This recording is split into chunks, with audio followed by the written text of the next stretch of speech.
Hello, hello. Here again for some programming. It's been a couple of nights. Last couple of nights I've been wanting to get back into this project, but just haven't gone quite around to it. So tonight, finally, we're going to get back into it. So from last time, at the end of the video, I think I got to the point where we were rendering the cube with lighting, which makes it a lot easier to see. And as you see, after that, I've just gone and chucked in a single extra line of code. Oh, it's not popping up. There we go. You can see it. So now it has. You can see the wireframe very clearly.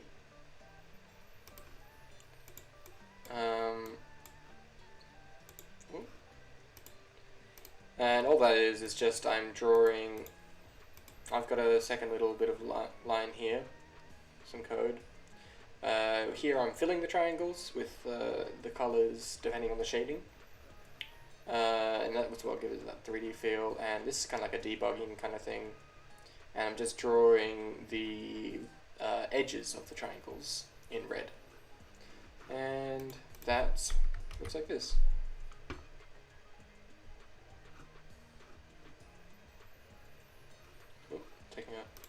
Always takes a while to build. There you go. And I think it looks quite nice.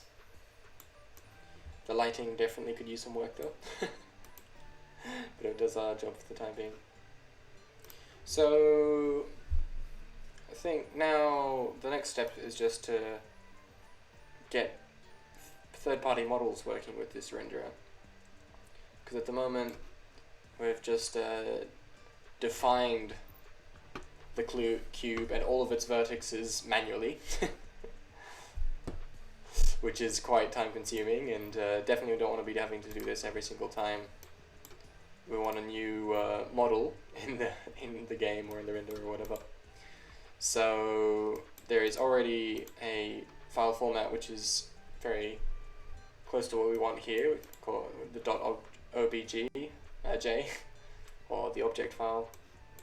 So yeah, now I'm just going to follow the next part of the course and get this renderer to the point where it's able to import .object files, which will be fantastic. And then I can import, like, I don't know, spaceships and tanks and cool things like that, and things that my friend makes or whatever. So that'll be fun. So yeah, that's what we're doing now.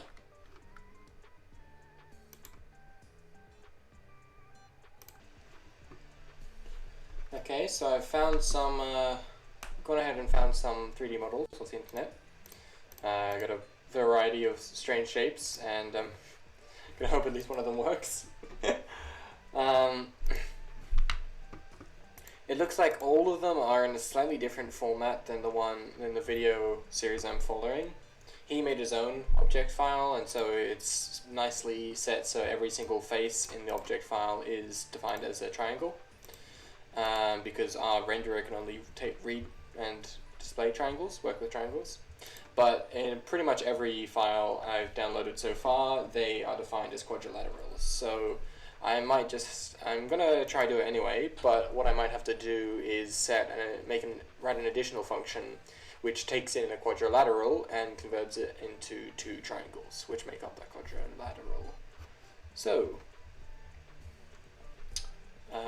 yeah, that's exactly what I'm going to do.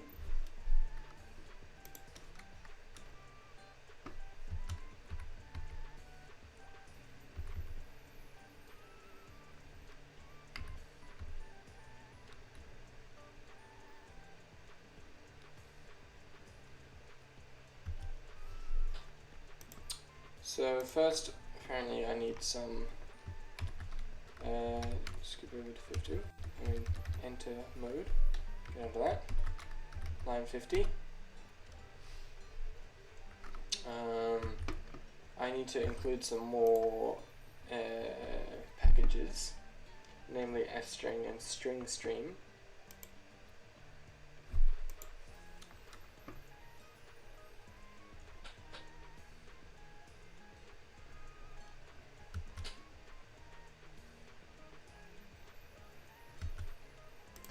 So I'm just going to go to the beginning of the document editor up here.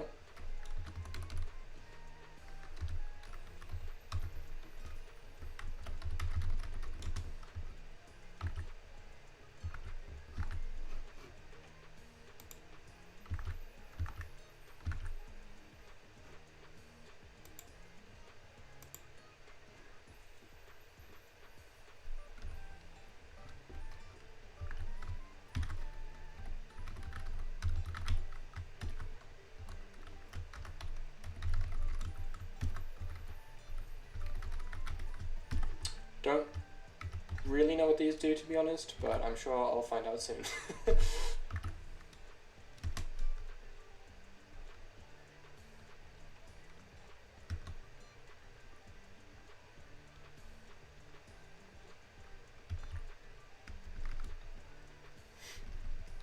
So now I guess we're working on our mesh structure.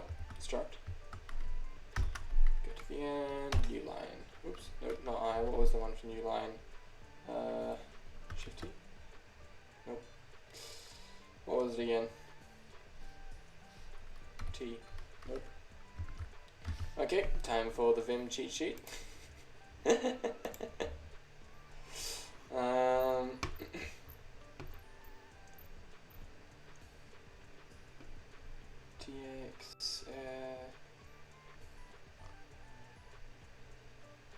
Oh, that's interesting. Those are some ones I need to get. Apparently T followed by a letter will jump to the next one occurrence of that letter, and F, capital F, or just F, will jump to the previous occurrence of the last character. These seem useful. Control Y, Control F. Control Y and E, that's right. Control D, Control U. Oh. Control D, D, Control U, U, D, U. They're useful. Control Y, R's up. Control E is down one line. Control B is a full screen, but it builds for me. I have Control B set to build. Oh, there's our screen. Just want to check that it's still rendering for you guys. Yes, it is. That's not what we wanted.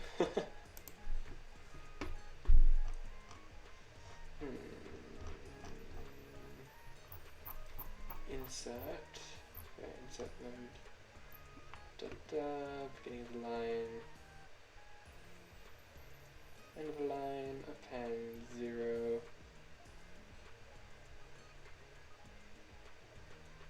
Oh, that's right. Oh, that's the one I was looking for, I think. There we go. So that just opens a new line in inset mode below where you are. And then what I want to write is, well, first I need to make sure I need to open the file in question. So load from object file, as the name is given to it, and we're taking a string, which is the file name.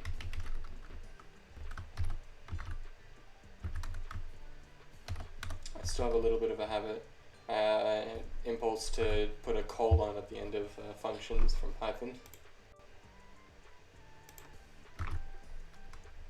Alrighty, if stream f file s file name. I guess the s is just done with this to making it very clear that it's a string. Being clear is good.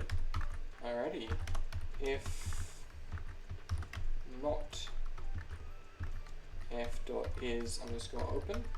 So I guess if it fails to open, return false. So that's a failed. That's it.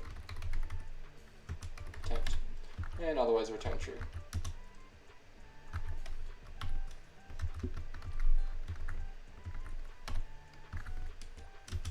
That O is so handy. O key.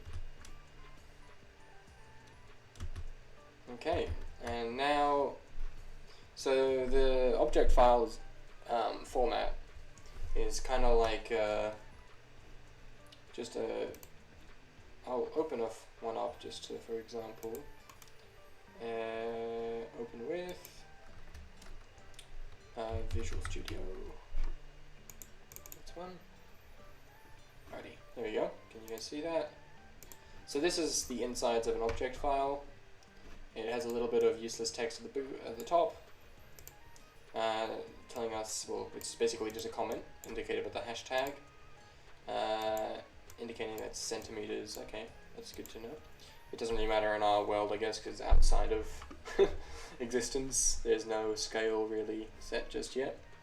And then there's a few other sort of random lines, and then we've got all these lines starting with V and followed by numbers. And V standing for vertex. So each of these is a vertex. It says V, and then gives us 3 points, defining that vertex in three-dimensional space. So what I'm going to do in the next couple lines of code is just read all of these so we get a nice big pool of all of the vertexes required. There's some extra information here, like the vertex textures, VT, and the vertex normals, VN, but they're not really useful for us right now. The normal would be useful for lighting, but at the moment we're calculating the normal ourselves, so we can ignore that. And then there's a bunch of things with, there's one with S, which we can also ignore that. And then there's a bunch of lines starting with F, followed by a bunch of numbers. Now this is the one which ideally would just be F, followed by 3 numbers, the numbers being the vertex number. So this way it's able to define many faces using the same pool of vertices. So if there's 2 triangles or shapes that are right on top of it, like touching each other, it doesn't store the same point twice, which is very efficient, which is lovely. But it's being stored in what looks to be, because it's got vertex normal and vertex texture information. It's got 3 numbers separated by slashes here. The first one is the actual vertex number, so it's saying vertex number is 96. If we went back up, that would be vertex, that is the 96th vertex of the list. And then 122 is the vertex texture, I'm pretty sure, number, and then 122 would be to the vertex normal number, and this way it's pointing back to those values that are stored up there in those pools. And then, but you see here, there's actually 4 of them. So 1, 2, 3, 4. So there's 4 points, which means my guess is these are defining quadrilaterals instead of triangles. And then I guess whatever renderer this would usually be done would just take a quadrilateral and turn that into triangles within its own thing. So I think that's what I'm going to have to do here as well. So that shouldn't be too difficult, I guess. If there's 4 points, I'll just make 2 triangles which have their own share 2 points and then have their own point on either side. Something like that. I'll probably have to do a bit of trial and error until that works, but hopefully you should be able to do it. And that's all this file is. It's just a huge list of vertices and faces. And then it just ends. So, with 0 experience of how to read files, let's try and read this file. So first I want to read the, this is just taken straight from the video course I'm doing. Don't really know what I'm doing, to be honest. Learning as we're going. Local cache of vertices, and we would just want to take that pool of vertices and chuck it into our own variable, which is going to be a vector of our vec3 structs. That way we'll be able to store just a huge list of points and verts. vec3d, my bad.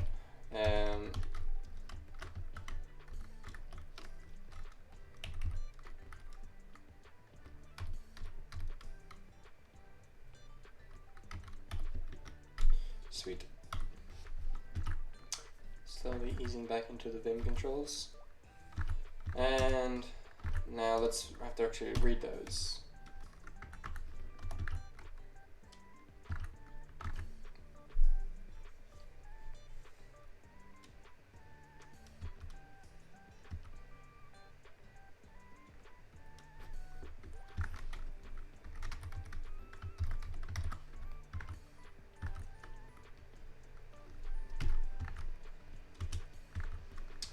So now we're just going to go through the file line by line, reading each line and either taking the information in or ignoring it as is appropriate. So first we just need to check that we haven't hidden the end of the file. So that's what this line means.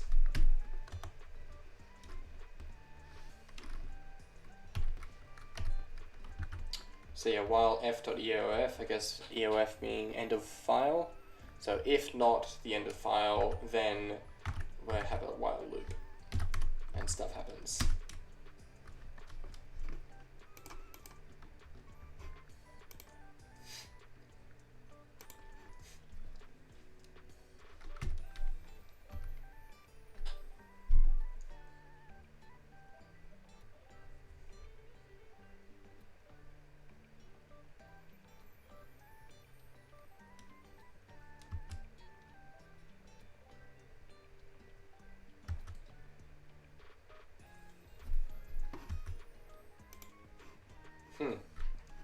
So it looks like in the video here he's making, to make the code simple, doing a little workaround by making the assumption that the file is not more than 128 lines long.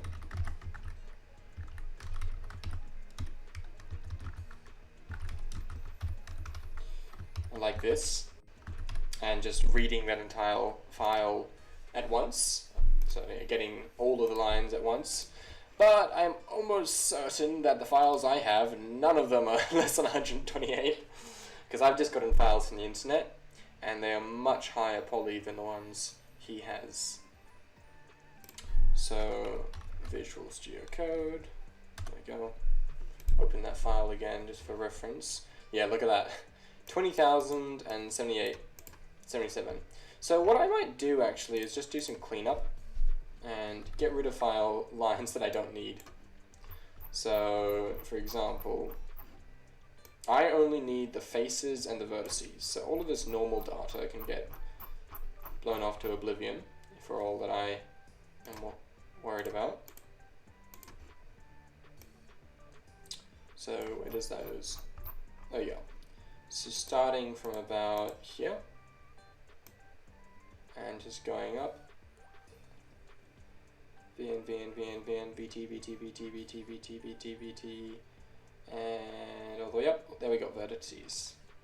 So let's just find the spot where they change, epic, and just delete. I can't do that. I'm in Vim, so it's not easy. There we go. Let's go into edit mode first. There we go. Alright, let's do this again.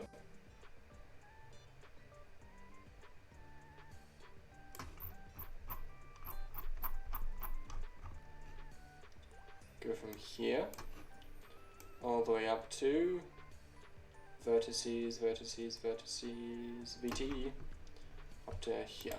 And just backspace all that. Be gone. Now, even after doing that, the file is still way longer than what I need. But, you know, what can you do? That's, this is still the smallest, I think, out of all of them. Or is it actually? Let me just check. Is this my smallest file? No, there was a smaller one. I'm going to save this as is anyway. So let's not do the helmet then. But Visual Studio Code. Aha! Now how long is this one? 82,000? Isn't that longer? But the faces look much shorter. Maybe there's just a huge amount of normals. There is. So let's see what happens when I delete all these.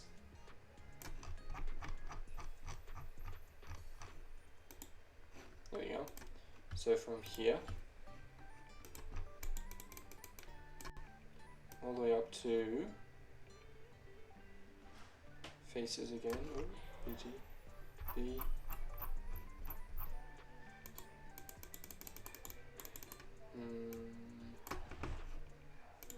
There you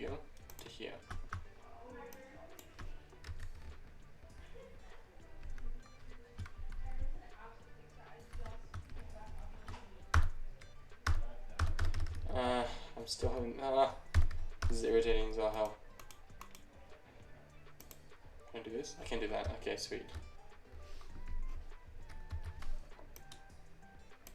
In this case, I can use vim and just go dd. dd. Alrighty.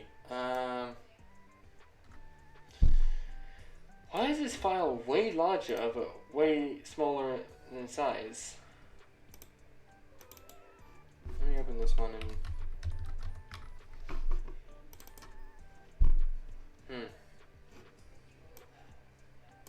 So this one's 9,000 things long. This one's 78,000. What's going on here? This one's like double the size. Ah, it's megabytes. I see. So this one is way larger. Hold on tonight. So this, I have another one, which is looks to be only 128 kilobytes. So I think this is. Oh no, there's an even smaller one. Pizza box to the rescue.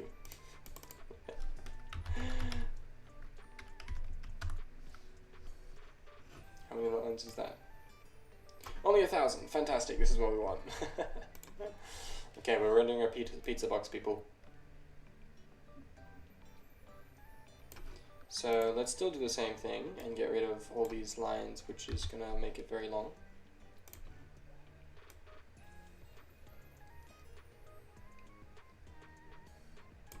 Up to here. There we go. Backspace. Lovely. And how long is it now? 412. Still not 128, but it's a lot smaller.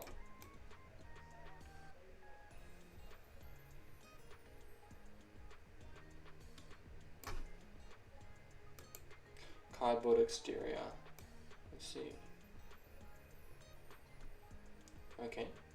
Well, I'm gonna call that a day. Well, not a day just yet, but like, and let's use that file. So I'm gonna continue. Actually, it may not be the fact that it actually has to be less than 128 lines, but at least we've got a small file now to work with regardless.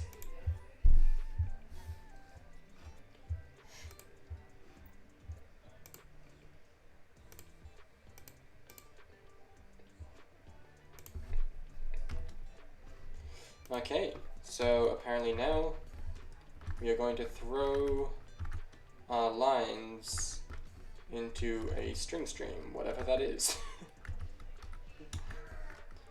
Erster im, and oops, into that we could put s. Oh no, just string s, my bad.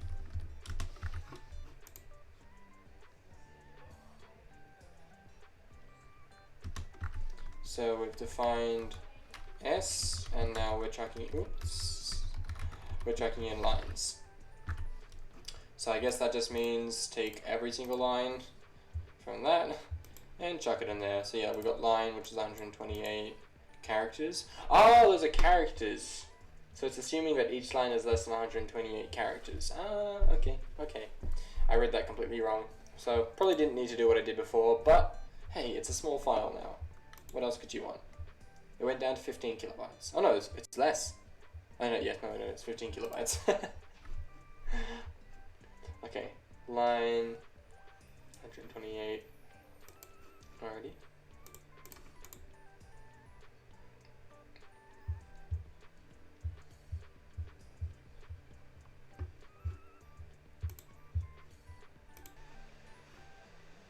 Alrighty.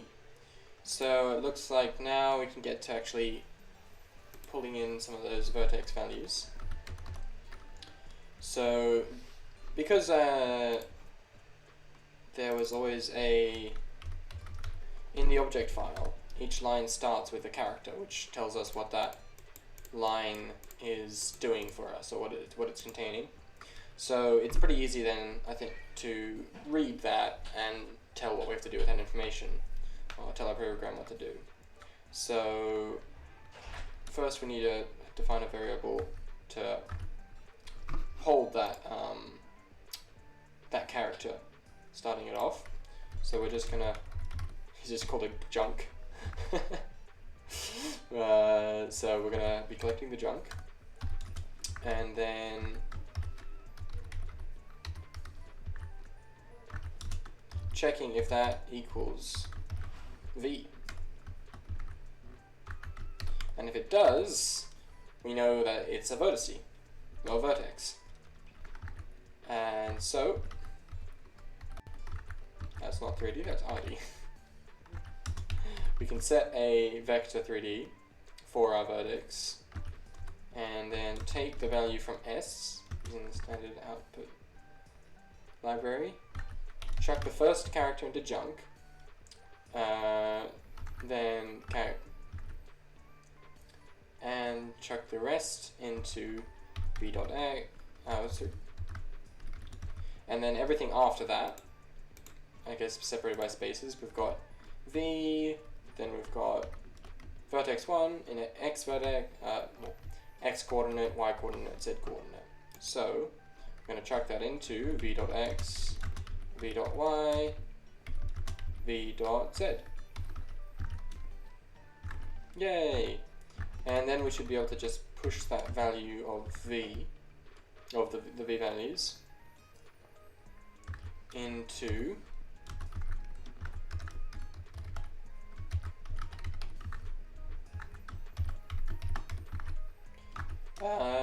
our verts, our pool of vertices up here, which we defined. And apparently that's all we have to do, which is nice.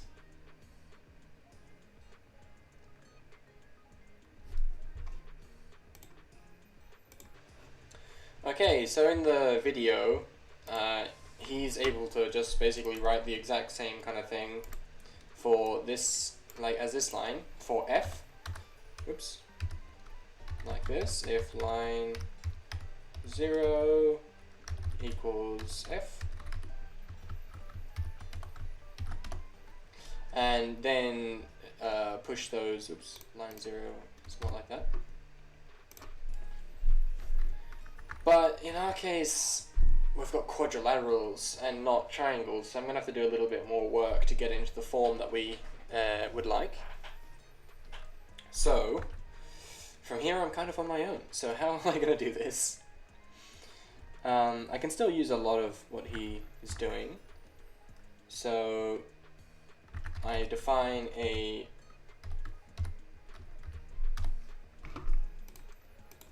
list with 3 values for temporarily storing our 3 values that's coming in from the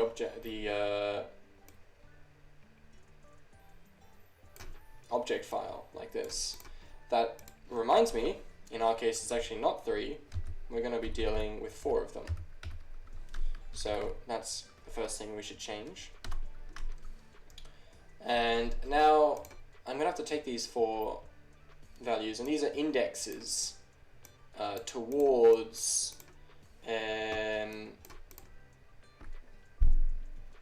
these point to which vertex we're using. So they're not actually values in themselves, but more like pointers to values. Addresses, kind of. So, and also on top of that, I can't actually just shove this into the value because it's got all of this extra information that we don't want.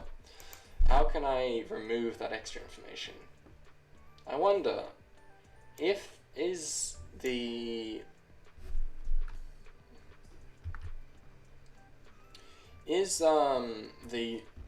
string stream going to just jump here? Because is it only separated by spaces, or will slashes do that too? My feeling is it's just going to be spaces. I'm going to have to do my own work to get rid of those slashes. And if it was always the same length, it would be one thing, but there is occasionally times when it's 3 characters. 3 characters long. So I could just hard code that, but that doesn't feel right.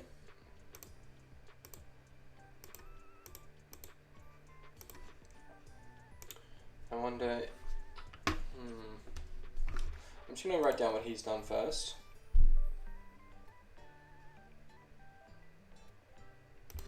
So it's just the same as up here.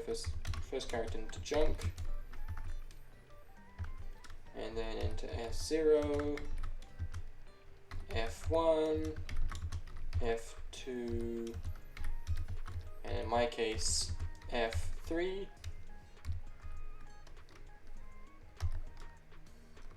And then that's it.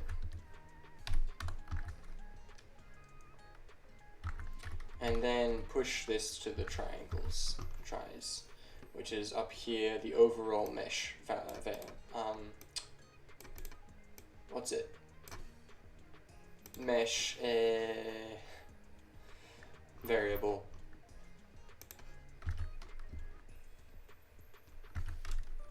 So push back. My understanding is that pushback just plonks whatever value we give it on the end of this list, this vector. Back being end, I guess.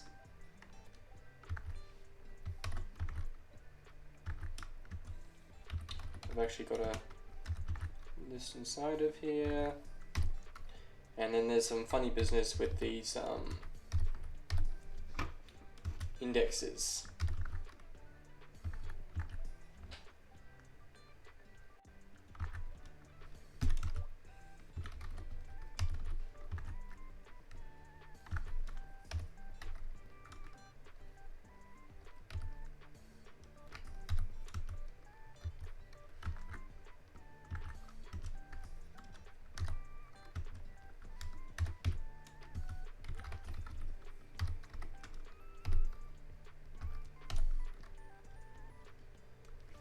But this is where things are going to be different.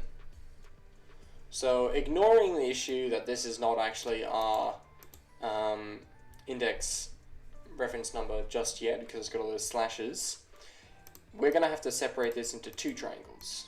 So I'm just going to copy this line.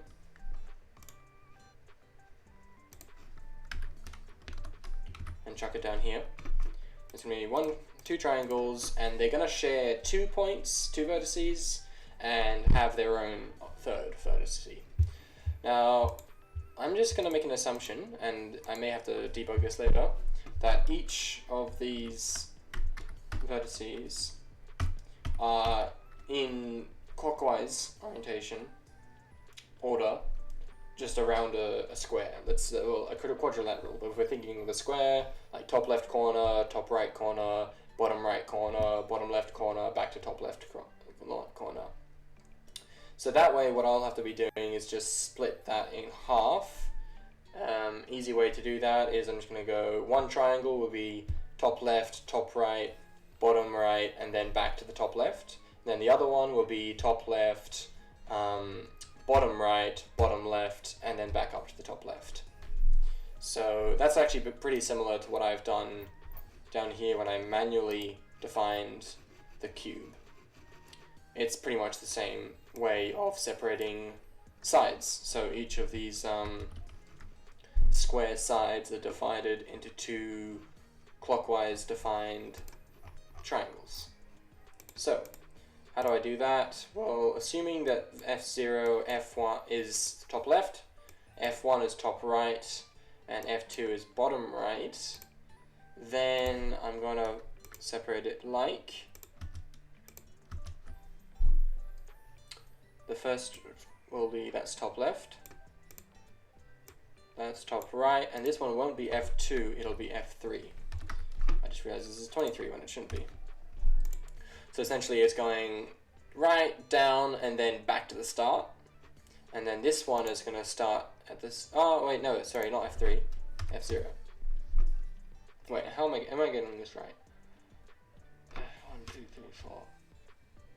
Okay, yeah, no, this is right. So that goes back to the start, and then F0, but this time not F1, we go to F2, and then F3, and then back to the start. So that way it's going to the bottom right, which starting at the beginning, 0, bottom right, which is 2, and then to the left to the bottom left, and then back to 0. But let's assume, oh wait.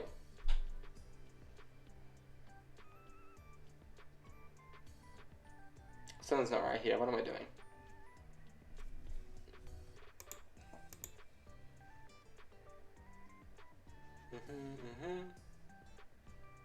This one should be vertex 2. So they'll both share vertex 2 and 0, and vertex 1 and 3 is their individual points. Yeah, that makes sense in my mind. Let's see if that makes sense in code.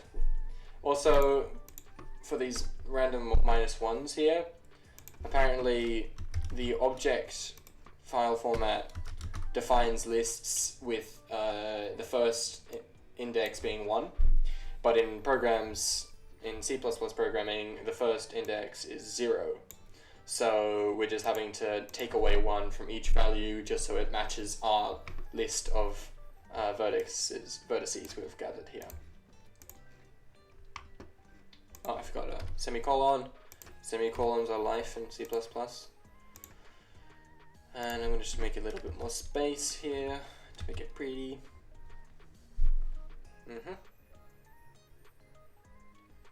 Okay.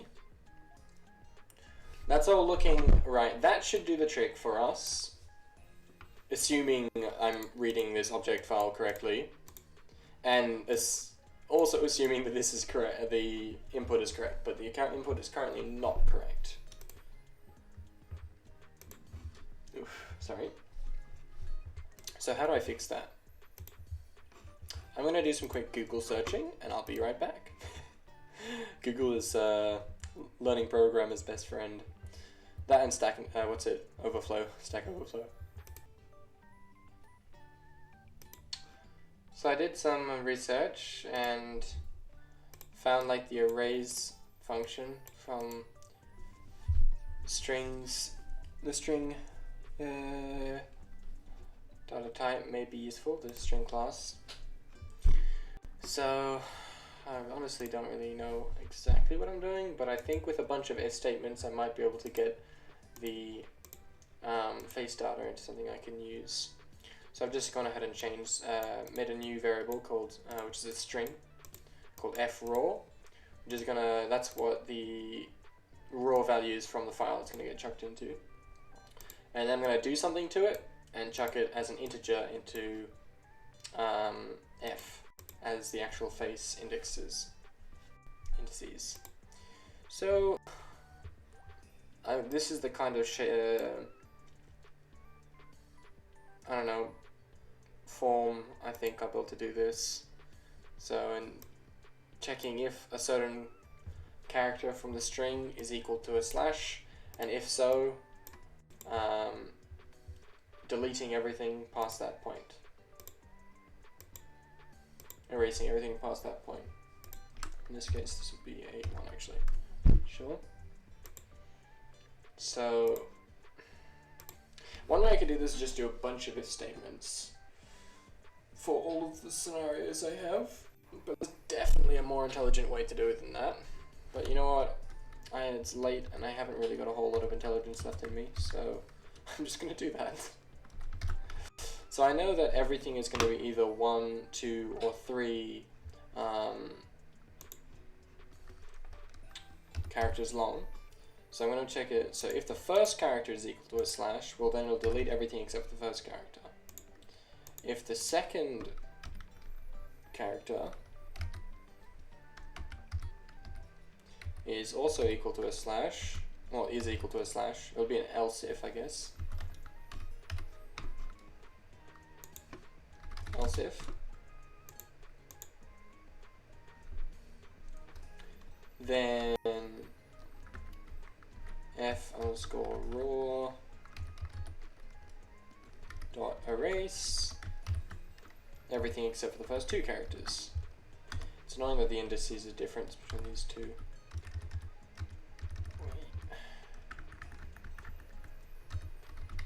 Else if f raw, this time the second one, or the third character, because there are a couple. Oh wait, it'll never be the first character that's a slash, because that'll be a number. So actually this will be 1, and then 1. Actually, so they will be the same. It's checking if the second character is a slash, and if so, delete everything except for the first one. Checking if the third character is a slash. And if so, delete everything except for the second one, the first two. And then checking if the fourth character is a slash, and if so, deleting everything except for, I need a semicolon there.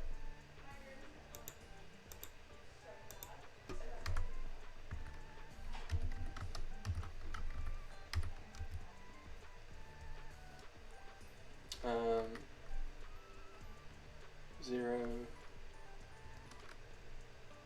still S0 dot erase everything except for the first three characters. Now that may do what I want it to do, but now this is just for f raw, so I'll probably chuck this into a for loop and then do it for each of the ones. So something like, I actually don't know how for loops will work in C++, so the time to learn.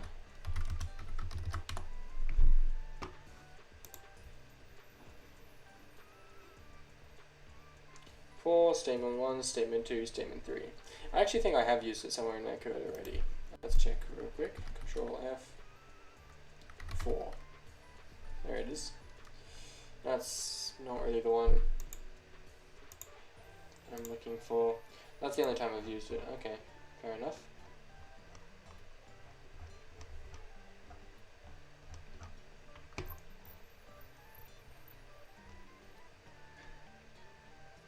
In that case,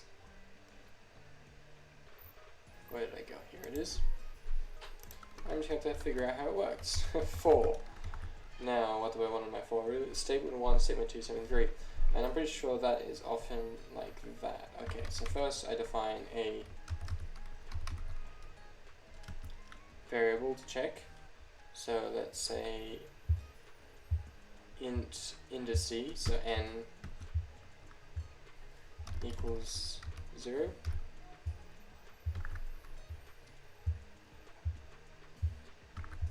And then I has to be less than, in our case, there's 3 of them, so less than 4. And then every time it's I++. I think that's how I can set this.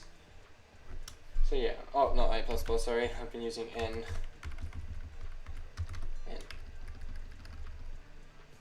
And open that up in a for loop.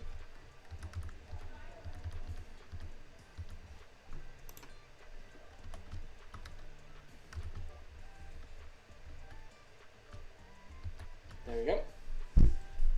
And now instead of the 0th f raw, we want the nth f raw.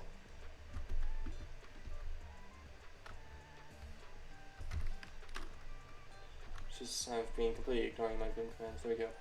rn. Okay. Now,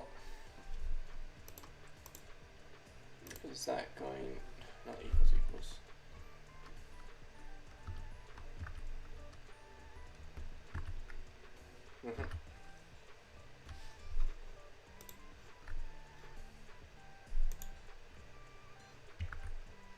Okay, so that's my for loop for that. I can maybe check this into another for loop, but this is going to do me fine for now, I think. Now it's going to check all of the f raws and change them accordingly. And now the main question is, I know in Python you can just chuck an integer into a string into as an integer, and they'll be like, yep, that makes sense, I'll take that.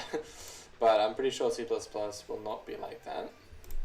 So let's quickly check how to convert a string to an integer in CPP.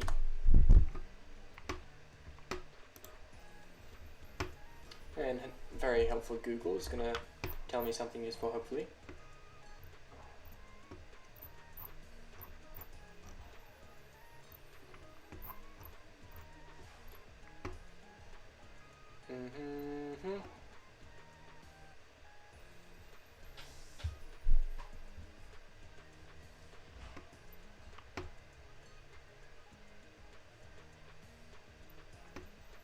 C string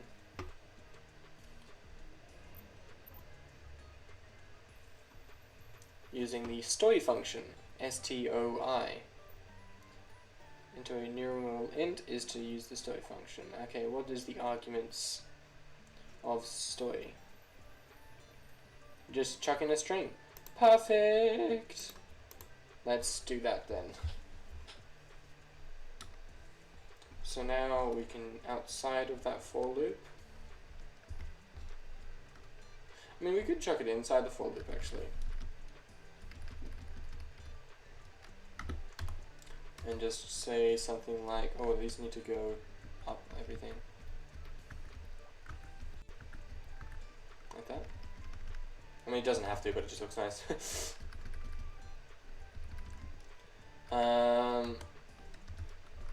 And now we just go fn equals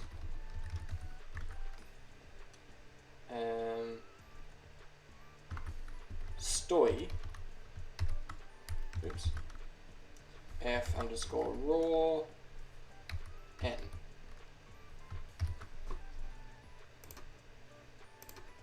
And a lovely semicolon. Hey, it's not giving me errors. Now that may or may not do what I want it to do. So, if I just go through this now,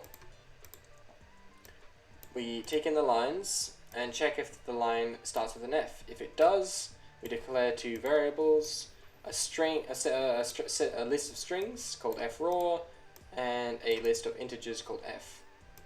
We take the line, which is S, I think, and then chuck it, the first character into junk, the second section into fraw, and so on. Then we take those fraw values, and in this for function, for loop, we check if there's a slash in the first, second, or second, third, or fourth characters, and erase all of the unnecessary characters accordingly.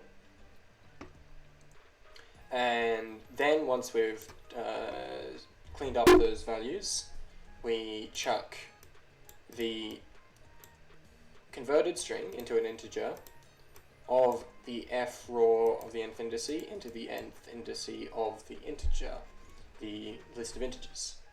And then we can use those f's like we would need to down here. Is my understanding, and I hope this is right, but this is all my own code and I am still very much beginning, so we'll see if it actually works. So I think now I'm just going to continue on with the video series and see if I encounter any errors, which I almost certainly will. So earlier on I wrote some of my own code real quickly down here, attempting to import the file to do some bug testing, but it didn't quite work out how I wanted it. But it turns out I actually did do it in the right way. So I created, in this case, in my case, I created a new mesh called mesh import, so I can leave the cube as is. And then I just, the load from object file is a function within this class, the mesh class. So I just loaded that up, and I've got a pizzabox.obj file. So that's great. Did that. Now how do we actually use this?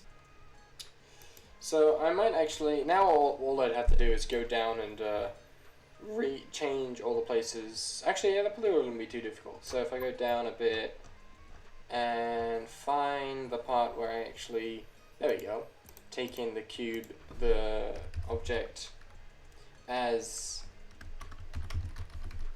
an argument and change that to the import variable. Let's see how many errors I get when I try to run this. I already got a warning.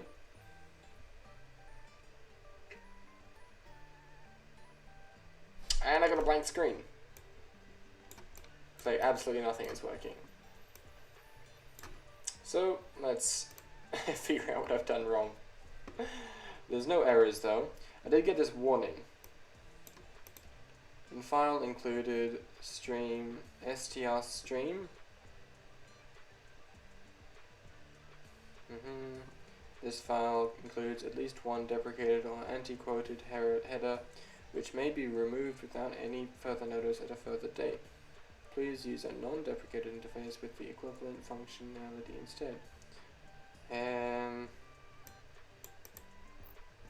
Something problem with my header files, but I don't really know what the issue is, and it's not causing any errors right now. So let's just stick with it for now.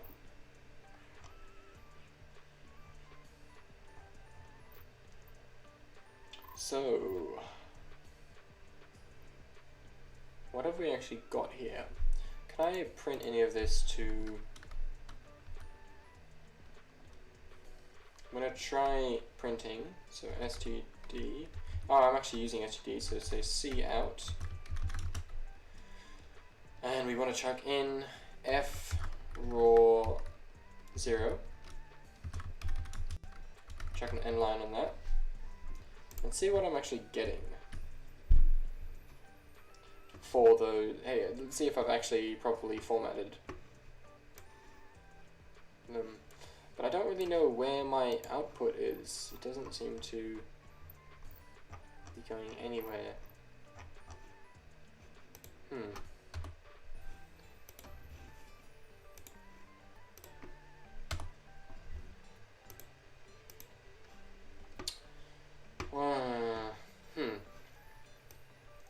What to do? So... the object seems to be important, because otherwise it would fail, I guess. If I go on user update,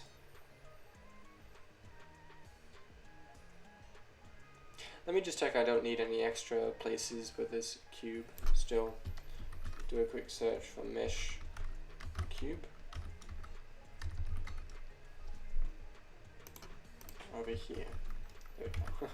It was searching my terminal. There's once. There is a second point. Oh no, there isn't. Never mind. So it's just where it gets defined and where it gets declared. So that should be fine. Oh, I actually built a project. Not what I wanted to do just there.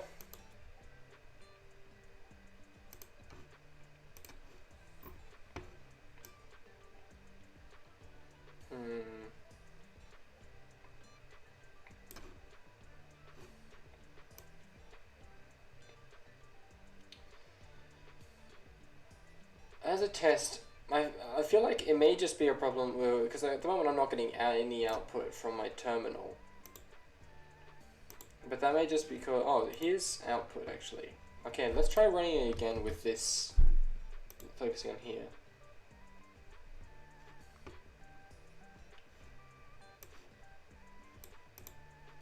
No, because the way I'm building my... the way I'm building my project is that it essentially runs a command in terminal within this directory to compile files into assembly language, well, machine code, I guess,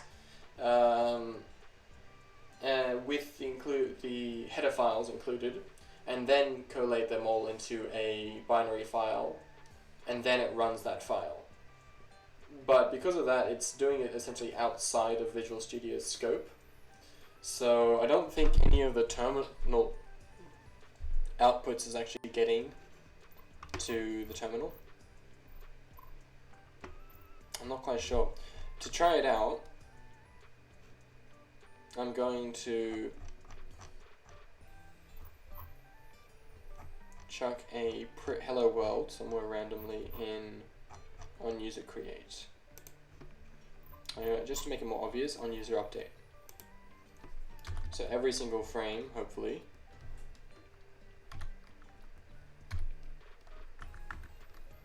C out, and then just say hello, and then end line. And let's see if that actually comes anywhere.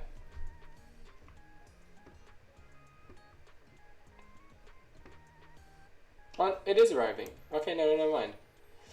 It's coming out. There it is. It says hello, hello, hello, hello, hello, hello, hello. Yeah, it's kind of hard to see because in your screen, in the video footage, I'm pretty sure the thing is in the way. Let me just move that up a bit. But you see, there's a lot of hellos coming out. So let's just close the render for a moment. Whoop. Not quite responding. It's rendering. It's sending out so many hellos. It's getting a bit of trouble.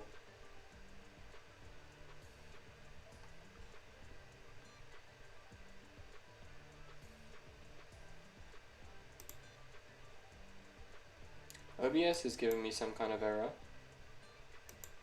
Not quite sure what's going on. I'm just gonna hope that's okay. May have something to do with the very low amount of space I have on my computer at the moment.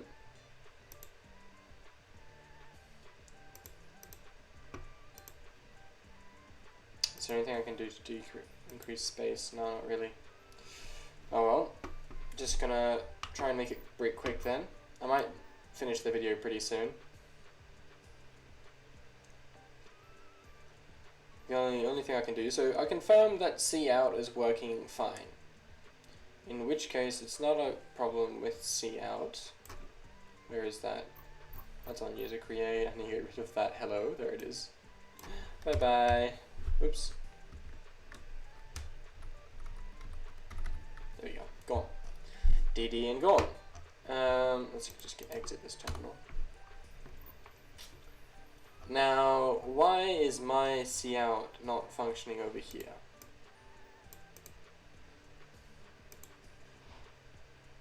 Is that because it's never getting cold?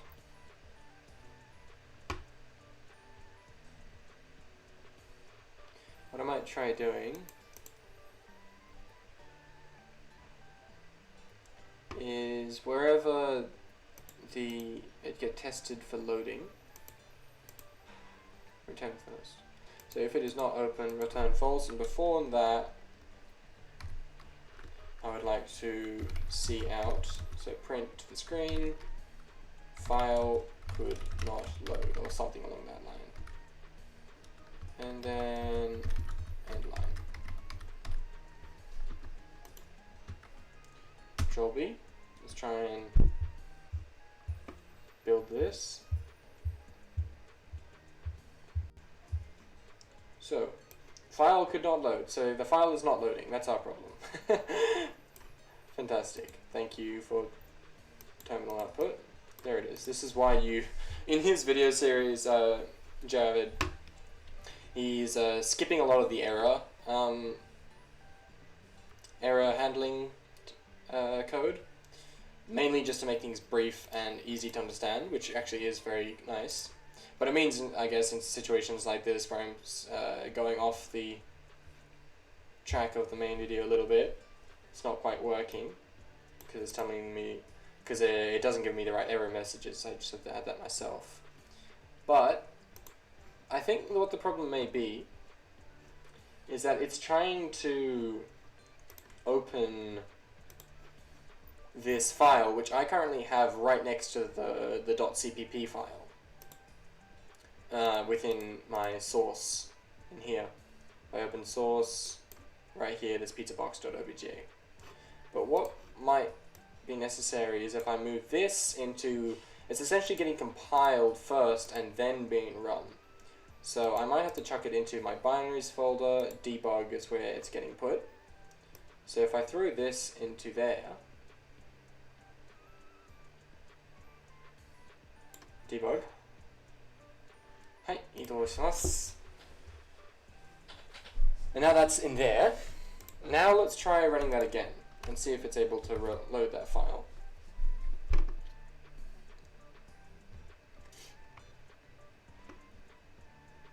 No, it's still not loading the file.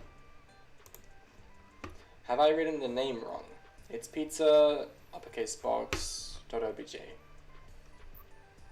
On create, pizza uppercase box.obj.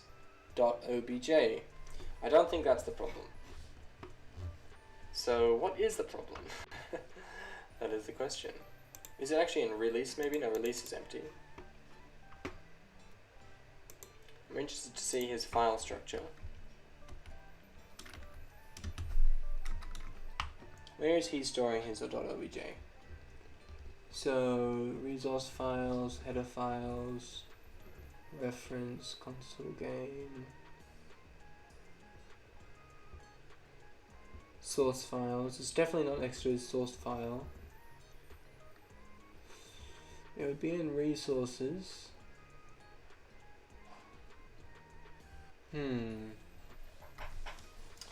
I think I might leave this for another time. We're just getting up to about 1 hour. Just past 1 hour. So there's some problem with my import, and I'm gonna have to figure out what that is. But I'll leave that for next time's video. Yeah, so this is another video of me trying to follow JvidX9's series on how to make a 3D renderer from scratch. I thoroughly enjoyed this series so far. It's been learning a lot. But I also would love to start working on some of my own projects again as well. So probably my next video I might try and make it working on that instead. So I'll be writing my own code. So there's going to be lots of errors. It's going to take a lot of time.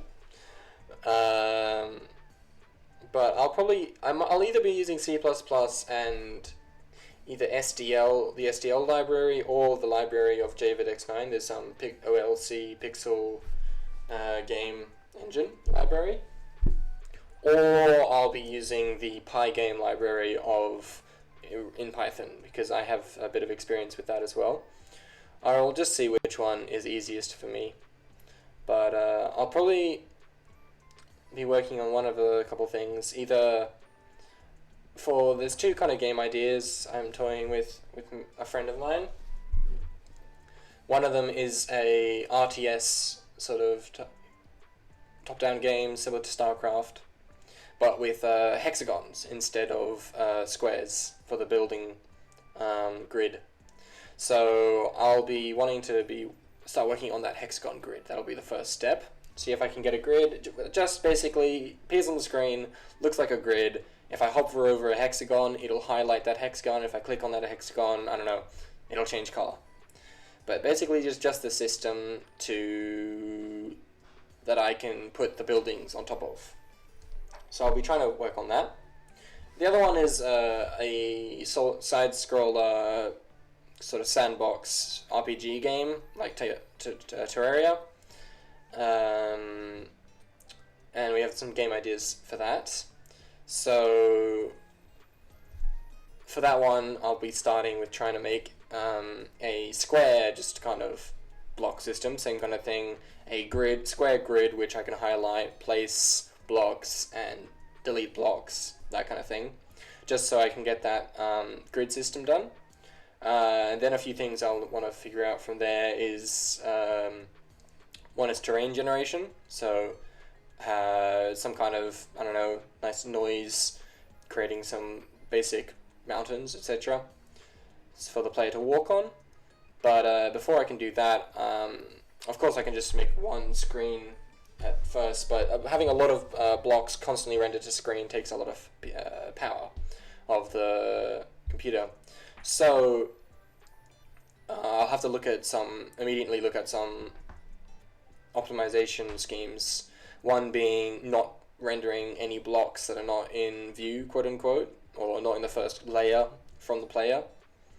And then the other one will be working with a chunk system. So if my player is walking left and right, it can load in and out chunks as it needs. But that is going to take quite a bit of work for me. But I'm interested in figuring out how to do that. So those are the two kind of programming projects or things I would like to work on. So I'll be working on one of those in the next video, hopefully.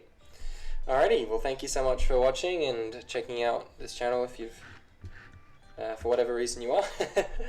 I'm just someone trying to learn how to code and who enjoys making games, or trying to make games. And so I'll just be posting some more programming videos from here on out, because I find being able to try and explain the code I'm writing while I'm writing it, even if I'm just stealing that code of someone else, helps me get a better understanding of what the hell I'm writing. So thank you for helping me in this learning process, and I hope to see you in the next one. Bye for now.